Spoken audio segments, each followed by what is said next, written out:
welcome to episode 2 of the Very Meli podcast. I'm so excited to be here with you.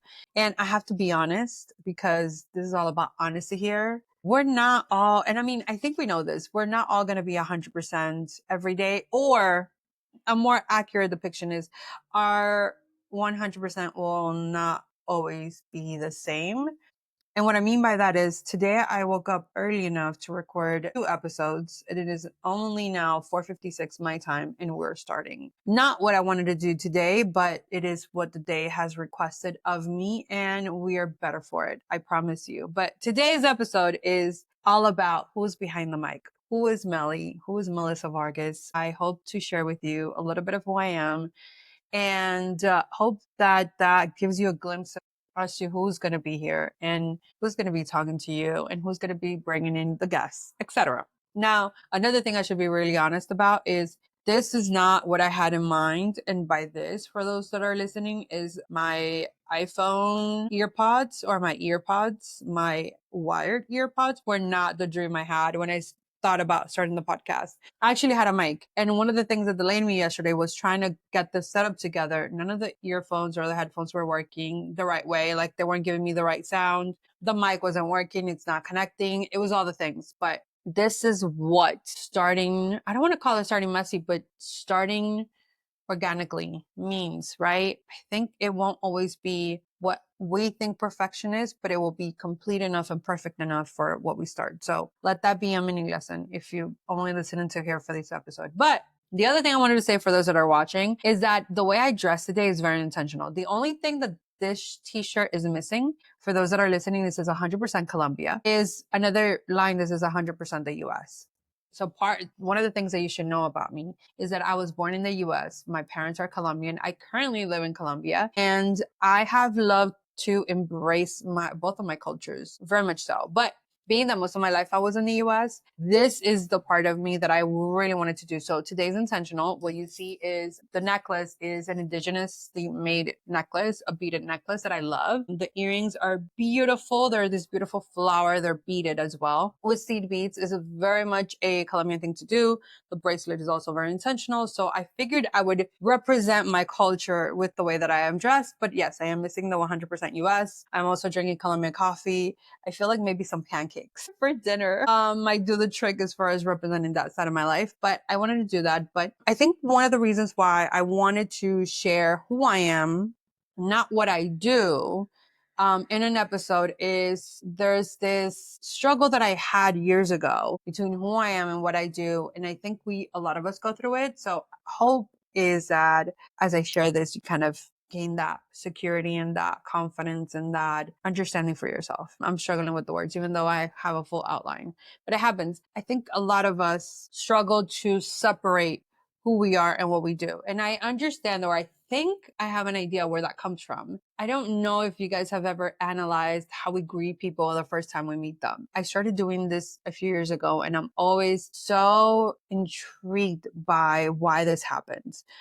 So part of what I used to do is I used to be part where I used to work, be part work. I don't know that both things, be part, go attend this yearly convention. And there's a lot of people that you're meeting the first time when you go there, right? And I remember being introduced to people and they would always ask, because of course you're going to do that, even though you're on do not disturb. So rude. Sorry if you heard that alarm. And by the way, that alarm is so cool. It says, what are you proud of yourself for today? If you're missing a little bit of self-love, that might be a great tip. But part of what was interesting about introducing myself to people is kind of how we do it. Hi, nice to meet you. My name is so-and-so. And then the next thing, well, what do you do?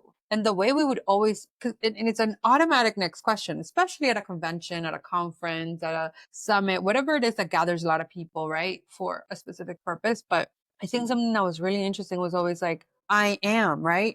They're asking what you do, but the way you answer it is, I am this. So for many years, I was able to answer it. I was able to answer this question by saying I'm a journalist. And a lot of other times it was, I'm a publicist. But then 2019 specifically was a hard year for me because I was doing several things. So it wasn't a bad hard. It was just hard to answer the question. And I think for us, especially for those of us who are older millennials, not quite exennials, but we're older millennials. We come from this more traditional schooling, so to speak, but then we kind of have been thrusted into this world of possibilities and of dreams and people doing many different things, and that being kind of the okay, almost a norm and almost expected to this point now in 2025. But at that time, I wasn't quite at peace with it. I wasn't quite as ready to answer, and I didn't know how to make it all be cohesive in my own head. I didn't know how to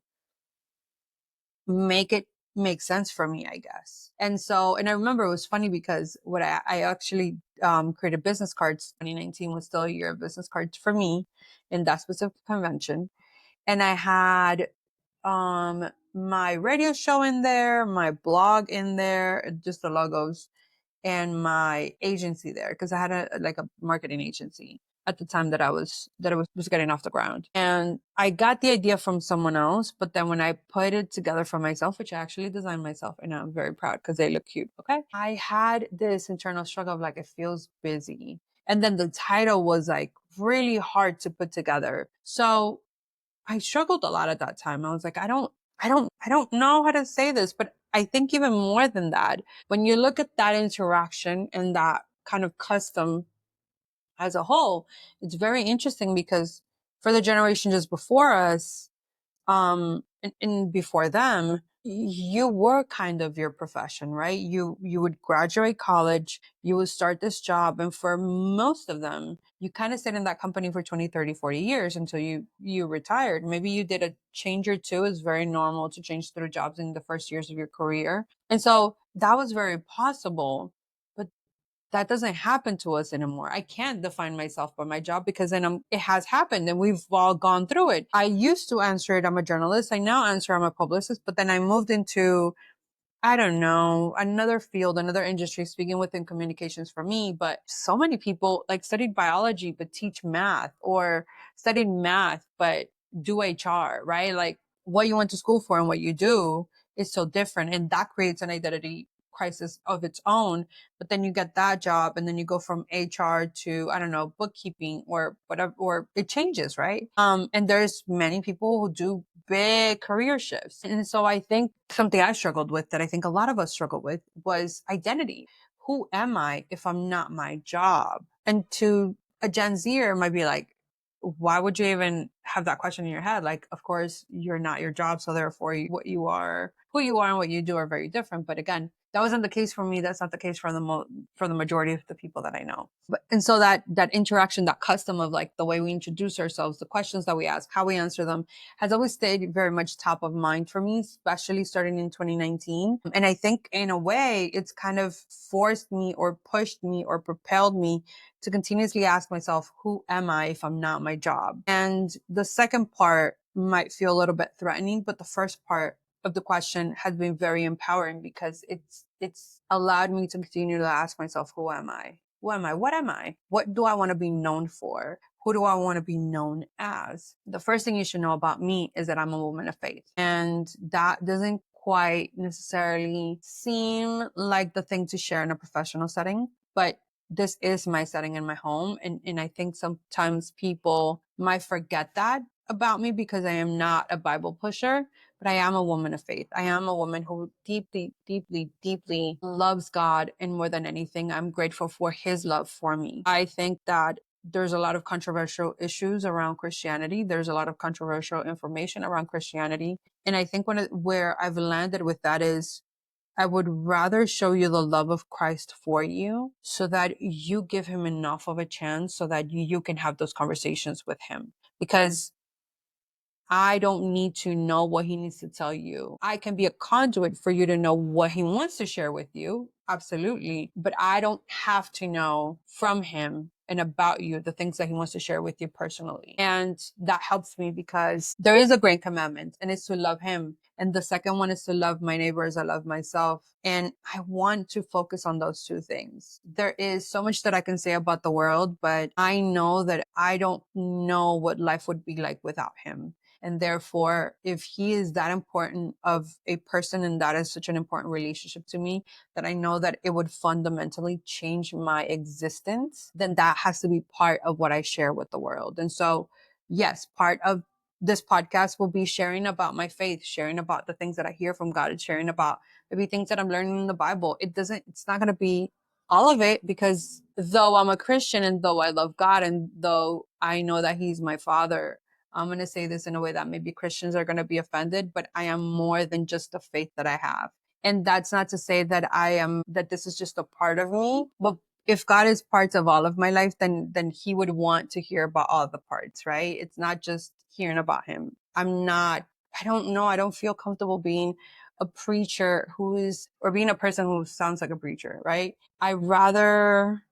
There's a theologian that says, preach every day and use words if necessary. I rather my actions preach more and louder than my words. And I rather use the time that I'm here with you guys and that I'm using building this to talk about all the other things that still reflect him, that still show him, that still are a part of me, but that aren't necessarily just teaching him, because I believe that one experience that a person can have with him is way more powerful than any of the words that I could use. So I'd rather facilitate those experiences through sharing my own than force you to make this podcast about trying to make you have an experience with him.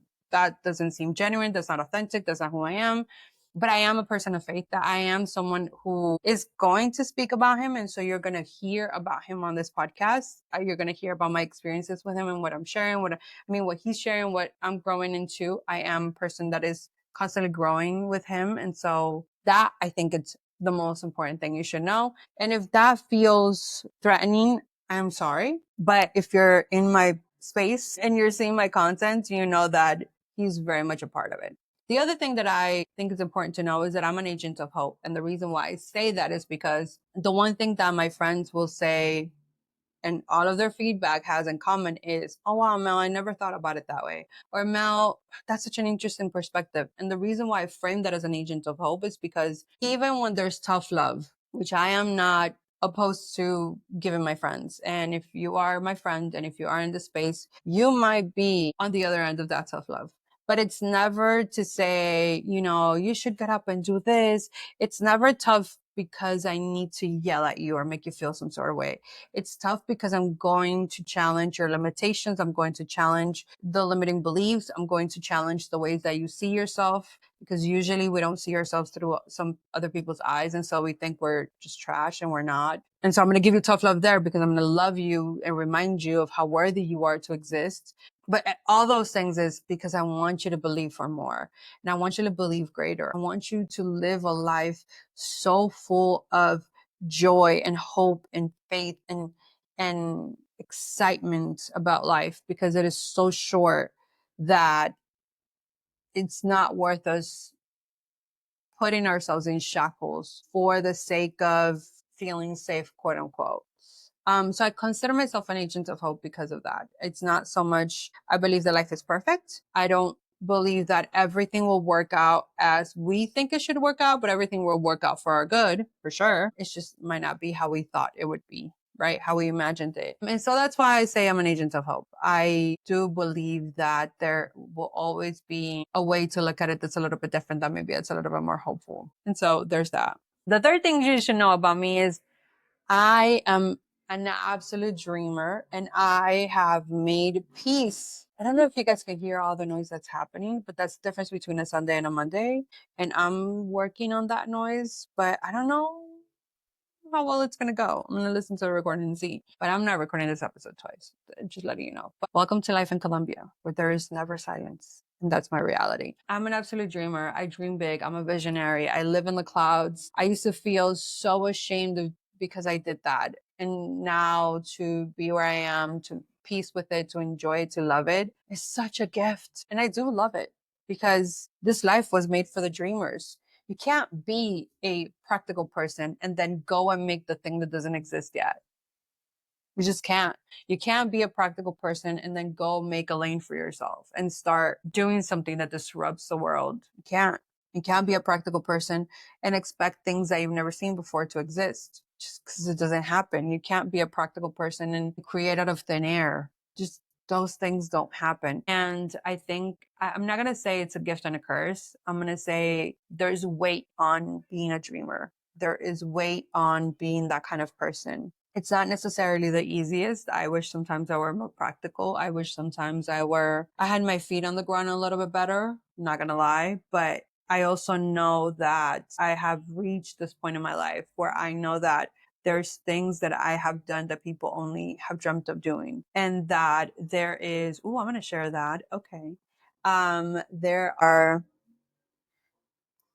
things that I've accomplished that I underestimated that others are like, how did you? And so when I thought about the story I'm going to share is this. So if you don't know the story in the Bible, there's a story in the Bible about Jesus walking on water. Most of us, whether you believe in God or not, have heard it. And he's walking towards a boat where the disciples are. And Peter, one of the disciples, the most rambunctious of them all, I think, he was just out there in every way, shape, or form, good and bad. But he is like, Jesus, if it's you, tell me to walk towards you and I will do it. I'm paraphrasing. So for the Christian theologians that just want everything accurate, I apologize. This is off the cuff. But anyways, I have worked in TV production, just to give you a little bit of a glimpse of what I've done, and we're going to talk about that. So one time I'm looking at the story, and it's actually, there's an Instagram clip about this particular part of the story. And the preacher's like, yeah, but Peter looked at the waves. And I really don't like how some people portray the characters of the Bible. We're not going to get into all of them, but this particular side was like Peter. And I've heard so many preachers talk about Peter and like looking at the waves. And I'm like, what else do you expect? He's human. We're going to look at the waves. Like he's already walking on water. Like who else can say that they actually did that? He's already done the most. And so God is like, I want you to see this as a TV set, as a movie set. I'm sorry. And I was like, okay, weird. And then he goes, it's a one camera shot. So what it means is, for those that are watching, is think about the boat, Jesus, and then Peter somewhere in here, right? And then I have a one camera, right? And so it's just one camera right here. And he goes, okay, cool. So then look at Peter. So the camera is going to pan or is going to move to look at Peter, right? But it's going to move at an angle. It's not going to move from its position. It's just going to pan, meaning it's going to angle out to look at Peter. And I was like, all right, cool. Well, what do you see? Okay, you see Peter walking, and then you see Peter looking at the water and then starting to drown. It goes, okay, pan to Jesus, meaning you're going to stay in the same spot, but you're going to redirection it towards your right in that sense to just look at Jesus. He goes, what is Jesus doing? And I go, Jesus is looking at Peter. And so God goes, yes, I want you to remember that the waves are always going to come, but it's not about what you do about the waves. It's about what is Jesus. Like if your life is about Jesus, then your focus is on Jesus. And Jesus never takes his eyes off of you, no matter where you're looking. So it was like, God was like, you can look at the waves. The Bible says 365 times do not fear, but you can still fear because it's a natural human response, right? Yes, we got to have faith, but there's another verse in the Bible that says, I believe, but help my unbelief. Like it is part of the human experience to experience fear. You can't keep yourself from experiencing it. But what you have to remember is that where your eyes are at is not the same place where Jesus's eyes are at. And his eyes and his attention, it's the focus, if that makes sense. Like he never takes his eyes off of you, meaning he is always ready to come rescue you from whatever situation you're in. That's the basis of the relationship with God. That's the basis of Christianity. It's not that we went and found him, is that he came and found us and looked for us and searched for us and pursued us no matter where our eyes were at. It is him saving us. It is not us saving ourselves through him. Cool. There's that, right? So day one. My job, I'm giving you more than I had that day. That day was like, his eyes are on you, and that's all that matters. I'm like, great. One day I'll preach about that, actually. And then day two, he's like, all right, let's go back to the image. And I was like, all right, cool. What do we got? He goes, now pan all the way back to the apostles, to the disciples. Now, remember, Jesus is on one end, Peter is on the other. But if Peter was walking towards Jesus, then the boat had to stay behind him, right? The boat has to be more to the left, behind him, because he's already walking towards Jesus. So when I pan, I'm passing Jesus, I'm passing Peter, and I'm putting the camera on the disciples. He goes, what's happening there? Obviously, there's some creativity happening, some imagination happening there. But what I see is the apostles completely in shock. because they're like, what the heck did this guy just do? And they're talking to each other and they're like, I can't believe he just walked on water. Like, I can't believe he just tried to do the impossible and he just went for it with Jesus. The reason why I bring this entire story up is because Peter was a dreamer at that point. And it didn't matter that he looked at the waves. It didn't matter that he fell into the water. It didn't matter that he had to be rescued by Jesus. There was a group of people who are still looking at him like, you did the impossible, because I would never have the courage to do that. I would never have the courage to step out on the water and just trust that I'm going to walk on water, which doesn't happen. Gravity, hello, human, whatever. And I think that that is the best and most beautiful depiction of a dreamer. Like, it's not that you're going to get it perfect. It's not that you're going to do something that everybody's going to applaud you from them. Like, I'm sure those guys on the boat were like, Peter, you are out of your mind. And maybe that's the thing that made him look at the waves, was the fact that was hearing the apostles or the disciples scream at him from the boat, being like, don't do it. But they were forever changed. No matter what happened, they were forever changed because they know he did something that they never could and that they never did, because there was no other person to do it. It was one and done. And so being a dreamer, though it's challenging, though some people see it as like, oh, you should just be pragmatic about stuff. You should just be realistic. I don't know. There's something about that image of like, I'm doing something no matter how this podcast, hello, welcome. We talked about it yesterday, right? The kind of shame of like having tried it before and having tried other podcasts and having started other podcasts and not continued. But I know that there is, and my friend just gave me a whole testimony about it, a whole story about it too, which is funny. No matter how you feel, when you're a dreamer, you're going to step into places that people have only thought of. And many don't even have the courage to speak on because of how crazy it seems. And I will say this, there is a part of you, or there's a moment in your life, I think that's a better way to say it, where you're going to have to make peace with who you are. And I think that this is why I wanted to do this episode. I am at peace with who I am. I don't fit the mold for everybody. There's a lot of people who are not going to understand me. There's a lot of people who already think I'm crazy. I am known as a dreamer by most people. And that used to weigh down on me because so far the dreams have just been dreams. They haven't completely solidified themselves. But when I look at that picture, that story, that image of the boat and walking on water, there is a whole group of people on their lifeboats who would die to just even tap the water with their feet and just say, maybe I could. And they don't. And they're afraid. And they need other dreamers who actually say, you know what? I might drown, but I'm just going to try, in order for them to feel like they have permission to do the same. I think that the weight that comes on the dreamer is that we have the weight of everybody else's dream as well. And sometimes it is our life that unlocks the dreams of others. And so making peace with who I am isn't just about me as a dreamer, but understanding that there is, whether I like it or not, and I'm not saying I'm perfect, but that there's a whole other group of people. By the way, this moves so much. I'm talking about the necklace. There's a whole other group of people just waiting for that permission, just waiting for someone to say, you can dream, you're allowed to. Your dreams aren't just crazy. They come from God. There is permission to be that person. There's permission to dream those dreams.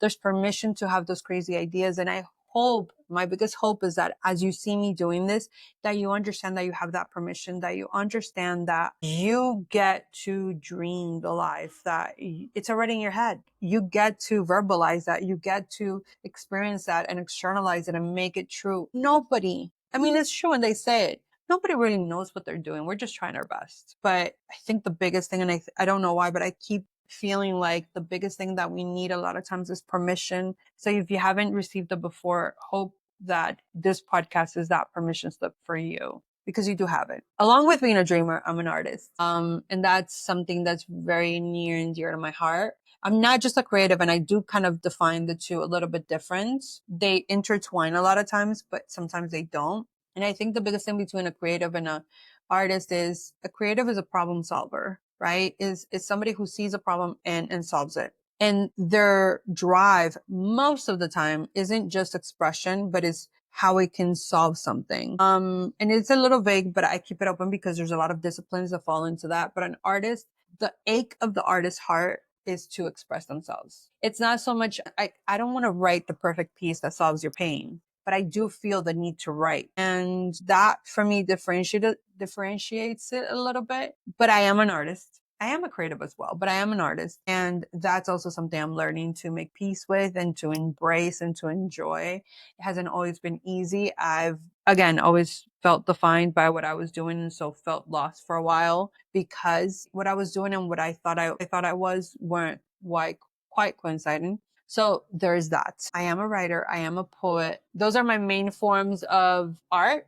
But the beautiful thing is, the more you tap into your identity, the more expressions of it you see. So lately, I've really been enjoying being creative with what I wear, hence the outfit for today, and taking time to actually like, how do I want to express myself? How can I show more of who I am just through the things that I wear without buying much? But we're going to talk about that in the next episode. But there's that. The other thing that I think it's important to share about who I am is I'm a neurodivergent. Ta-da! I have ADHD and I'm autistic. I don't say I am an ADHD and I'm autistic. Yeah, that makes sense. I had to think about that because I don't relate to the idea I have ASD because it's not something I can take away or give away. It's not like I have it and then I don't. There isn't a day where I'm not autistic. Just because I have more energy, just because I'm able to concentrate better on the ADHD side, just because I'm not overwhelmed or I can speak or socialize does not mean that I'm not autistic or that I'm not an ADHDer. I am both of those things every day. And so that's the way I express it. My diagnosis story is something I'm also going to share with you on another episode. I've already outlined that, so stay tuned. But it's a recent story, it's a recent diagnosis, is a recent thing I'm making peace with. I will say that as far as who I am, one of the hardest things is realizing how long you struggled for and you didn't know that that's what it was. And I think the grief that comes from the diagnosis is something that's very real. I will share more about that. But I think it's important to know because if we're going to be friends, and my friends will tell you, it comes up, it shows up some way, shape, or form. But it is something that I'm becoming way more comfortable with as time passes. And I'm fine because I love myself enough to know that it's part of, and that's another thing. Then people are like, well, you should really pray for God to heal you. And I'm like, I feel honored that he wouldn't trust me with having the brain that I have. And I thank him for making me the way that he made me. And I will learn to steward who I am the best, but I am not expecting him to heal me because I don't feel broken by it. I have learned that I'm just not made for the common folk and the common world. And that's okay. That's cool. Like I can live with that. But I am not giving myself a guilt trip over being an ADHD or an autistic. Like I'm not. That's very last century, 10 years ago, 5 years ago, whatever it is. It's not 2025. It's not how we're moving along. But another thing that I wanted to talk to you about is kind of the road to accepting who I am and how that's differed from what I do. Because like I said, I studied journalism and I loved journalism and I love writing. But very early on in my career, I was how do I say this? I graduated in the wrong time. No, I'm kidding. But I was working against what I know, meaning I graduated in 2010, meaning I was already in a recession. Not great, not cool. And like a lot of people that graduated with me, I couldn't quite enter the journalism industry like I wanted, or we were going to earn very little and still do. And there's so much to talk about that, but I had other skill sets. So I started going into other areas of communications, more corporate PR and things like that as opportunities to continue advancing in career and having a job in the industry or related to the industry and things like that. But it was definitely a challenge to be connected with who I thought I was, going back to the idea of like, I thought I was what I do. Really, I thought I was a journalist and therefore that's the only thing that defined me. And it defined me for a long time. So it defined me in a very negative way because I'm not being myself or I don't know who I am because my job title does not coincide with my career, does not coincide with what I want to do long term. And so there was a lot of struggle with that. Hopefully we're in 2025 and we live in a different world. I can't imagine people going through that 10 years prior to me or 20, which is not that long of a time, but so much has changed in that. So I'm grateful, but the road to being comfortable with who I am and being able to identify, being able to verbalize it, being able to express it and being able to live it has been very different from moment to moment, right? And it started with not having the job I thought I'd have, which was a job in journalism. I thought I was going to be there, which I wanted it. Oh, let me be honest. I wanted it really bad. I don't know if I ever believed it. And I do want to do another episode on this, but I don't know that I ever believed that I could really exist in the industry. I also was told while being in college, you sure you want to do this? Like you're writing. No, no, no. I got, kind of, I think the most was B plus in all of my writing, whether it was broadcast or print. My scripts were challenging. My stories were challenged. I was told a few times, like, are you sure you don't want to go into another field? Which is funny because the one thing I get compliments on is my writing. Maybe not journalistic writing, but my writing does get complimented. So I think there is something to be said about that. And then due to how the industry was, there were a lot of job changes. Due to me not knowing that I was an ADHD and autistic, there were also job changes because after a year I'll get bored and I hate doing busy work. Like if you need me to look busy so that you can feel good about yourself as a boss, we're not it. And learning to speak up for myself, learning to advocate for myself, learning to negotiate for myself, learning to stand up for myself in the workforce has been a huge, huge, huge challenge. And so all of those things compounded really created I want to say, career map for me that wasn't always the best. I'm grateful for where I am today. It has taken me quite a bit of time, but the struggle with my confidence was a huge part, I think, into the opportunities I seek, into the jobs that I accepted, into the way I view myself as a professional. And I wonder possibly what could have been if I would have been more confident in myself. But the reality is that me thinking about that is not going to change the past. And I don't have to, because today I get to start something new. I get to be a different Melissa. I get to be confident in myself. I get to fight for myself. I get to fight for my dreams, exist here and show up here and do it different. So I think it's important to do an introspection, to be retrospective, but then put it all in the right lens, I guess, or see it all through the right lens. And the lens is always, even if you can't change the past, you can give it a new meaning and you can use that past to help fuel your present and your future. And so that is my hope. The reason why I'm sharing this is not so much because I just want to spill the beans and just share me, but I hope that and it sounds trite, but it's never too late to start a new life.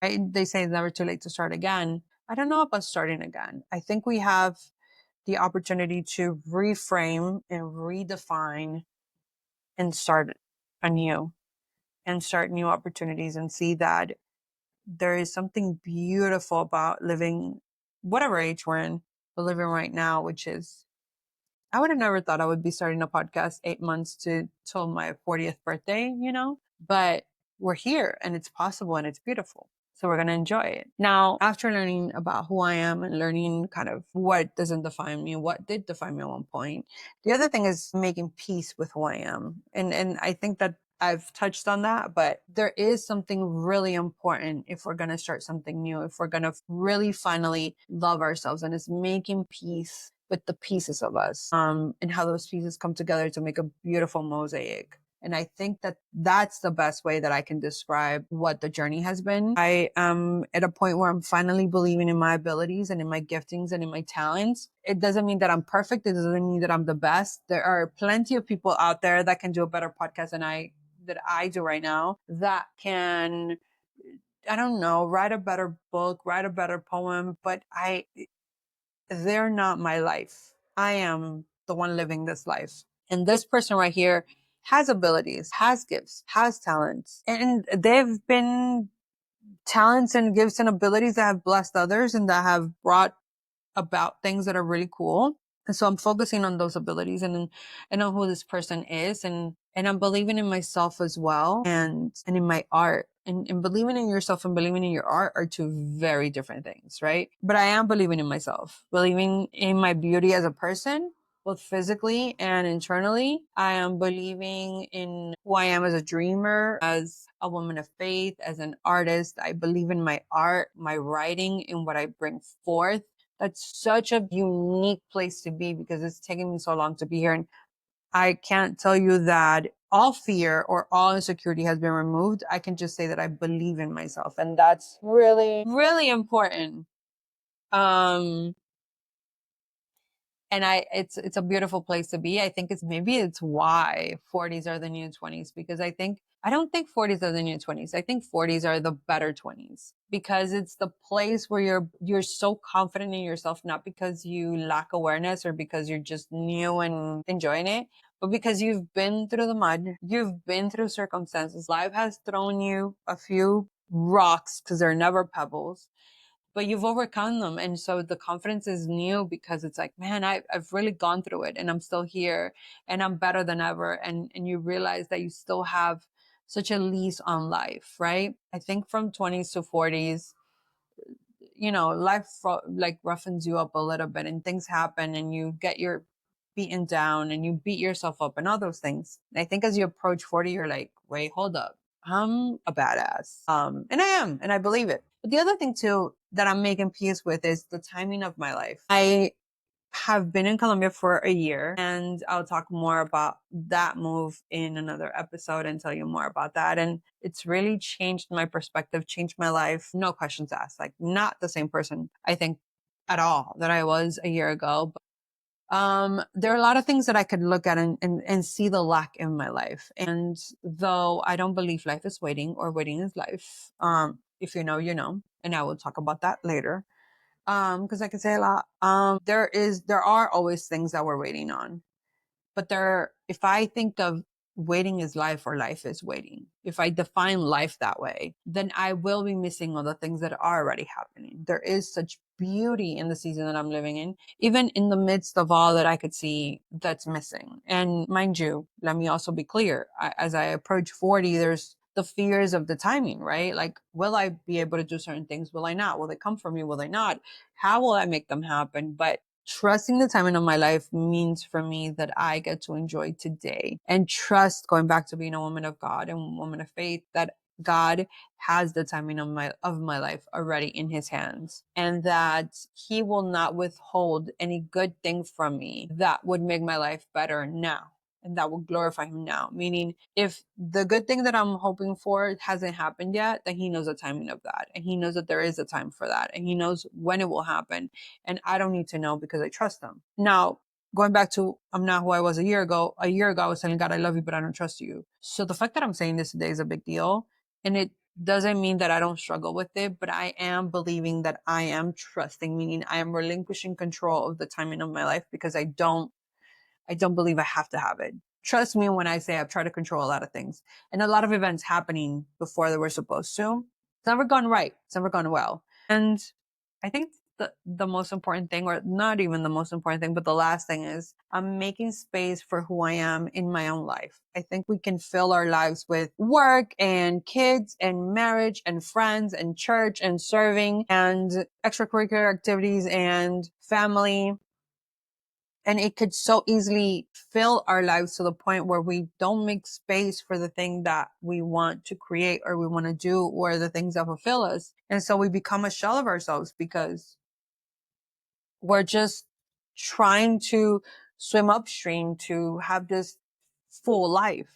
And for me, a full life right now looks like I am making space for my art and making space for me to be myself. And that's important. And that is something that to me right now is a priority. I can't help but look at this thing and want to move it. Sorry. Again, if you're just listening, fixing my necklace because it keeps moving. But I think that art is for an artist, and it doesn't have to be a professional artist because there's a difference obviously, but for an artist whose identity is that of an artist and a dreamer and a creative, making space for the thing that makes you feel most alive is important. And that can be so many different things, but make space for it and make space for you. The thing is that when you make space for a thing that you wanted, you're making space for you. And life will never allow you to make space for you because it will always try to pile on things, right? It has to be something we fight for. And it has to be something we, I don't want to say strive, battle for, I think, and fight for are the right words, because a lot of times it's mental. A lot of times it's not what other people say, it's not other people's expectations, it's not work, it's not the family.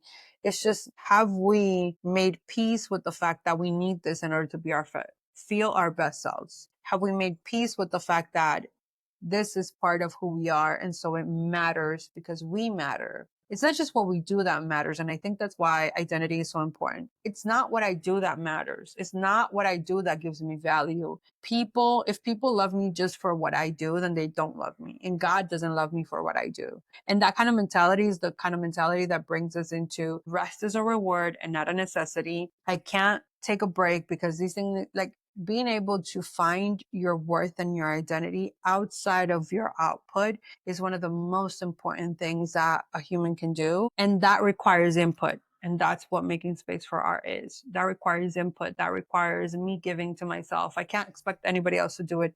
I have to do it for me, and I get to do it alongside God. That's for me as a woman of faith. But I wanted to give you a kind of a big overall of who I am, so you get to know a little bit more about me as we go on this journey and as we kind of ramp up on this podcast. I am excited. Tomorrow morning, I'm supposed to record episode 3 because I want to give you 3 episodes to start, so you get a better idea of me. You get to binge a little bit, just a little bit, not too much, but I am excited. Thank you so much for being here. Thank you so much for being part of the journey. Remember that you are loved. Remember that you're enough. And until next time, just enjoy being you. All right?